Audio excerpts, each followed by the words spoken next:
사무엘상 20장. 다윗은 라마의 나윗에서 도망쳐 나와 요나단에게 가서 물었습니다.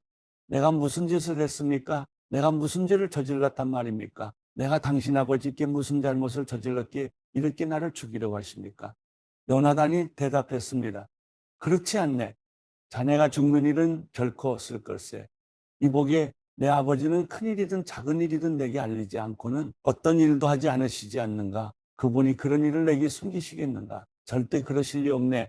그러나 다윗은 맹세하며 말했습니다. 당신 아버지는 당신이 나를 좋아하는 것을 잘 알고 계십니다. 그래서 당신이 이 일을 알게 되면 무척 슬퍼할 것이기 때문에 당신에게 알리면 안 된다고 생각하셨을 것입니다. 여호와께서 살아계시는 것과 당신의 생명을 놓고 맹세하는데 나와 죽음 사이는 한 걸음밖에 떨어져 있지 않습니다. 요나단이 다윗에게 말했습니다. 자네가 원하는 것을 말해보게. 내가 무엇이든 다 들어주겠네. 그러자 다윗이 말했습니다. 내일은 초하루입니다. 내가 왕과 함께 저녁 식사를 하게 돼 있는 날입니다. 하지만 거기 가지 않고 내일 모레 저녁까지 들에 나가 숨어 있겠습니다. 만약 당신 아버지가 나를 찾거든 다윗이 집안에 매년 제가 있어 급히 자기 고향 베들레헴에 가야겠다고 부탁해 제가 허락했습니다. 라고 말해보십시오. 만약 잘했다고 하시면 내게 아무 일도 없을 것입니다. 그러나 버럭 화를 내시면 왕이 나를 해치려고 작정하신 걸로 아십시오. 그러니 당신은 당신의 종에게 친절을 베풀어 주십시오. 당신은 여호와 앞에서 나와 의형제를 맺지 않았습니까? 내가 만약 죄가 있다면 당신이 직접 나를 죽이십시오. 나를 굳이 당신 아버지에게 데려갈 이유가 있겠습니까? 요나단이 말했습니다. 절대 그렇지 않을 걸세. 내 아버지께서 자네를 해칠 생각을 조금이라도 비치신다면 왜 내가 자네에게 말해주지 않겠는가? 다윗이 물었습니다. 당신 아버지가 당신에게 화를 내신다면 누가 그것을 내게 말해주겠습니까? 요나단이 말했습니다. 이리 와서 들판으로 나가보세. 그들은 함께 들러갔습니다. 그러자 요나단이 다윗에게 말했습니다. 이스라엘 하나님 여호와께 맹세하고 말하겠네. 내가 모레 이맘때쯤 내 아버지 마음을 떠보겠네. 아버지가 자네를 좋게 생각하시면 사람을 보내 알려주겠네. 하지만 아버지가 자네를 해치려고 하신다는 것을 알게 되면 자네에게 알려 자네를 무사히 갈 수 있도록 하겠네. 그렇지 않다면 여호와께서 내게 어떤 벌을 내리셔도 다 받겠네. 여호와께서 우리 아버지와 함께 하셨던 것처럼 자네와 함께 하시길 바라네. 그러니 자네는 내가 사는 동안 여호와와 같이 내게 끊임없는 긍휼을 베풀어주고 내가 죽임을 당치 않게 하고 여호와께서 이 땅 위에서 자네 다윗의 원수들을 모조리 끊어버리시는 날에도 내 지방과의 의리를 끊지 말고 지켜주게. 이렇게 요나단은 다윗의 집과 언약을 맺으며 말했습니다. 여호와께서 다윗의 원수들을 벌하시길 바라네. 요나단이 다윗을 사랑했기에 다윗으로 하여금 다시 맹세하게 했습니다. 이는 요나단이 다윗을 자기 몸처럼 사랑했기 때문이었습니다. 그러고 나서 요나단은 다윗에게 말했습니다. 내일은 초하루니 자네 자리가 비어 있으면 왕께서 분명 찾으실 걸세. 모레 저녁쯤에 이런 일이 시작됐을 때 자네가 숨어있던 에셀 바위 옆에 숨어있게. 내가 관역을 마치는 척하면서 세 개의 화살을 그 곁에 쏘겠네. 그러고 나서 한 소년을 보내가서 화살들을 찾아오너라 하고 말할 걸세. 그때 만약 내가 소년에게 보아라. 화살들이 이쪽에 있으니 가져오너라 하고 말하면 여호와께서 살아계심으로 맹세하는데 자네는 무사할 것이니 안심하고 나오게. 그러나 만약 그 소년에게 보아라. 화살들이 내 앞쪽에 있다라고 하면 자네는 자네의 길을 떠나게. 여호와께서 자네를 떠나보내시려는 뜻인 줄로 알기나. 그리고 자네와 내가 약속한 이 일에 대해서는 여호와께서 자네와 나 사이에 영원히 증인이 되실 걸세. 그리하여 다윗은 들판에 숨게 됐습니다. 초하루가 되자 왕은 식탁에 앉아 음식을 먹었습니다. 왕은 늘 앉는 벽 쪽 자리에 앉았고 반대쪽에는 요나단이 그리고 사울의 옆에는 아브넬이 앉았습니다. 하지만 다윗의 자리는 비어 있었습니다. 그런데 그날 사울은 아무 말도 하지 않았습니다. 속으로 다윗에게 무슨 일이 있나 보군 의식을 치르기에 정결하지 못한 게 분명이라고 생각했던 것입니다. 그러나 다음 날 곧 그달 둘째 날에도 다윗의 자리가 비었습니다. 그래서 사울이 아들 요나단에게 말했습니다. 왜 이 세 아들이 식사하러 나오지 않느냐? 어제도 그러더니 오늘도 그러는구나. 요나단이 대답했습니다. 다윗이 베들레헴에 가게 해달라고 제게 간절히 부탁했습니다. 자기 가족이 베들레헴 성에서 제사를 드려야 하는데 자기 형이 그곳으로 오라고 했다면서 자기를 좋게 생각한다면 형제들을 볼 수 있도록 보내달라고 간청하게 보내주었습니다. 그래서 그가 왕의 식탁에 나오지 못한 것입니다. 사울은 요나단에게 불같이 화를 내며 말했습니다. 너 반역자이며 사악한 여자의 자식아, 내가 그 이세의 아들 쪽을 택한 걸 내가 모를 줄 아느냐? 내게도 망신이지만 널 낳아준 어미에게도 망신이다. 이세의 아들이 이 땅에 살아있는 한 너와 내 나라는 세워지지 않을 것이다. 사람을 보내 다윗을 끌어오너라. 그놈은 죽어야만 한다. 요나단이 아버지에게 물었습니다. 왜 다윗이 죽어야 합니까? 그가 무슨 짓을 했다고 그러십니까? 그래서 사울은 창을 던져 요나단을 죽이려 했습니다. 이제 요나단은 자기 아버지가 다윗을 죽이려고 작정했다는 것을 알게 됐습니다. 요나단은 분노로 부르르 떨며 식탁에서 일어났습니다. 그날 곧 그달의 둘째 날에 요나단은 아무것도 먹지 않았습니다. 아버지가 다윗을 모욕함으로 다윗을 위해 슬퍼했기 때문입니다. 아침이 되자 요나단은 한 소년을 데리고 다윗을 만나기 위해 들판으로 나갔습니다. 요나단이 그 소년에게 말했습니다. 달려가 내가 쏘는 화살들을 찾아오너라. 소년이 달려가자 요나단은 소년의 머리 위로 화살을 쏘았습니다. 소년이 화살이 떨어진 곳에 다다를 즈음 요나단은 소년의 뒤에서 소리 질렀습니다. 화살이 내 앞에 있지 않느냐? 요나단은 소년의 뒤에서 계속 소리 질렀습니다. 서성대지 말고 빨리 달려가거라. 소년은 화살을 주워 요나단에게로 돌아왔습니다. 소년은 이 모든 것을 전혀 알지 못했습니다. 요나단과 다윗만 알 뿐이었습니다. 그러고 나서 요나단은 소년에게 자기 무기들을 주며 말했습니다. 가거라. 이것을 성에 다시 갖다 놓아라.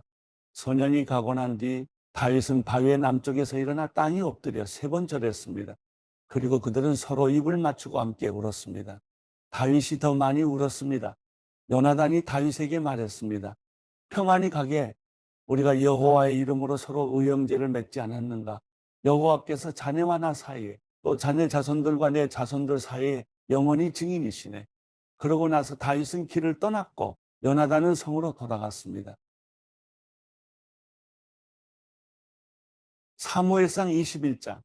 다윗은 노브로 가서 제사장 아히멜렉에게 이르렀습니다. 아히멜렉은 다윗을 만나자 벌벌 떨며 말했습니다. 왜 혼자입니까? 왜 곁에 아무도 없습니까? 다윗이 아히멜렉 제사장에게 대답했습니다. 왕께서 내게 임무를 주시며 아무도 내 임무와 지시받은 사항을 알지 못하게 하여라 라고 하셨습니다. 군사들에게는 내가 말해둔 곳에서 만나자고 말해두었습니다. 그런데 혹시 뭘 가지신 것이 있습니까? 빵 5덩이만 주십시오. 없으면 있는 것만이라도 좋습니다. 그러자 제사장이 다윗에게 대답했습니다. 그냥 먹는 보통 빵은 내가 가진 것이 없지만 여기 거룩한 빵은 있어. 군사들이 여인을 가까이 하지 않았다면 줄 수 있어. 다윗이 대답했습니다. 출전할 때마다 늘 그랬듯이 우리는 3일 동안이나 여인들을 멀리했습니다. 평범한 임무일 때도 군사들의 그릇들이 거룩한데 하물며 오늘 같은 때에 얼마나 더 깨끗하겠습니까? 그리하여 제사장은 다윗에게 거룩한 빵을 주었습니다. 여호와 앞에 차려놓았던 진설병 밖에는 다른 빵이 없었기 때문이었습니다. 이 빵은 그날 따뜻한 빵을 올려놓으면서 물려낸 것이었습니다. 그런데 그날 사울의 신하들 가운데 하나가 그곳에 있었습니다. 여호와 앞에 머물러 있던 그는 도액이라는 에돔 사람으로서 사울의 양치기들 가운데 우두머리였습니다. 다윗이 아히멜렉에게 물었습니다. 혹시 창이나 칼이 여기 있습니까? 내가 칼이나 다른 무기를 가져오지 못했습니다. 왕께서 시키신 일이 너무 급해서 말입니다. 제사장이 대답했습니다. 당신이 엘라기 고개에서 죽인 블레셋 사람 골리앗의 칼이 저기 천에사의 뒤에 있다. 원한다면 가져가시오. 그것 말고는 여기에는 칼이 없어이다. 다윗이 말했습니다. 그만한 것이 어디 있겠습니까? 내게 주십시오. 그날 다윗은 사울에게서 도망쳐 가드 왕 아기스에게로 갔습니다. 그러자 그의 신하들이 아기스에게 말했습니다. 저 사람은 그 땅의 왕 다윗이 아닙니까? 백성들이 춤추고 노래하며 사울이 죽인 사람은 수천 명이고 다윗이 죽인 사람은 수만 명이다 라고 말한 그 사람이 아닙니까? 다윗은 이 말이 마음에 걸렸습니다. 그는 가드 왕 아기스가 너무나 두려웠습니다. 그래서 다윗은 그들 앞에서 정상이 아닌 것처럼 꾸몄습니다. 다윗은 그들 가운데 있는 동안 미친 척하며 문짝을 극적거리기도 하고 수염에 침을 흘리기도 했습니다. 그러자 아기스가 신하들에게 말했습니다. 저 사람을 보라. 미치광이가 아니냐? 저 사람을 왜 내게 데려왔느냐? 내게 미치광이가 부족해서 저런 사람까지 데려와서 내 앞에서 미친 짓을 하게 하는 것이냐? 저 사람을 어찌 내 집에 들어오게 하겠느냐?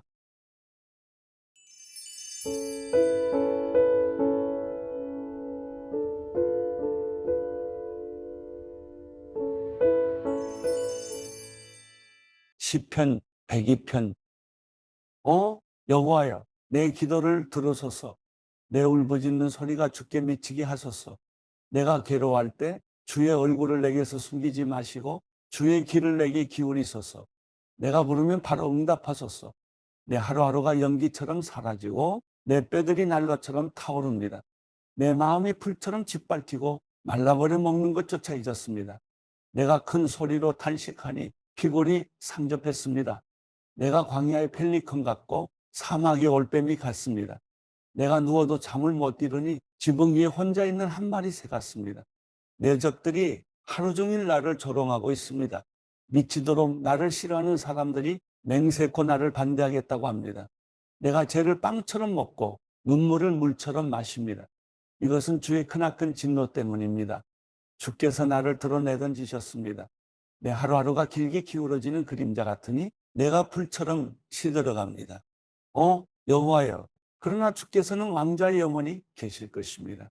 주의 명성이 온 세대에 걸쳐 전해질 것입니다. 주께서 일어나 시온을 불쌍히 여기실 것입니다. 이제 시온에게 은총을 베푸실 때가, 그 정해진 때가 왔습니다. 주의 종들이 시온의 돌을 보고 즐거워하며 그 먼지들까지 좋아할 것입니다. 이방 민족들이 여호와의 이름을 두려워하고 이 땅의 모든 왕들이 주의 영광을 경외할 것입니다. 여호와께서 시온을 다시 세우시고 영광스럽게 나타나실 것입니다. 그분은 빈곤한 사람들의 기도를 고려하시고 그들의 간청을 무시하지 않으실 것입니다. 이제 올 세대를 위해 기록할 것이 있습니다. 그러면 아직 태어나지 않은 백성들이 여호와를 찬양할 것입니다. 그분이 높은 성소에서 내려다보시고 하늘에서 땅을 지켜보셨다. 갇힌 사람들의 신음 소리를 들으시고 죽을 지경에 놓인 사람들을 풀어주시려는 것이다. 이로써 여호와의 이름이 시온에 선포되고 그분에 대한 찬양이 예루살렘에 울려 퍼질 것입니다. 그때 민족들과 나라들이 모여 여호와를 섬기게 될 것입니다. 그분은 내가 아직 한참 때인데도 내 힘을 꺾으셨고 내 삶을 단축시키셨습니다. 그래서 내가 말했습니다. 내 하나님이여, 내가 아직 한창 때니 나를 데려가지 마소서. 주의 날은 모든 세대까지 계속되지 않습니까? 태초에 주께서 땅에 기초를 놓으셨고 하늘도 주의 손으로 지으신 작품입니다. 그것들은 다 없어지겠지만 주는 계실 것입니다. 그것들은 다 옷처럼 낡아해질 것입니다. 주께서 옷을 갈아입듯 바꾸신다면 그것들은 없어지겠지만 주께서는 여전히 한결같으시고 주의 날들은 끝이 없을 것입니다. 주의 종의 자녀들이 계속 이어질 것이고 그들의 후손이 주 앞에 설 것입니다.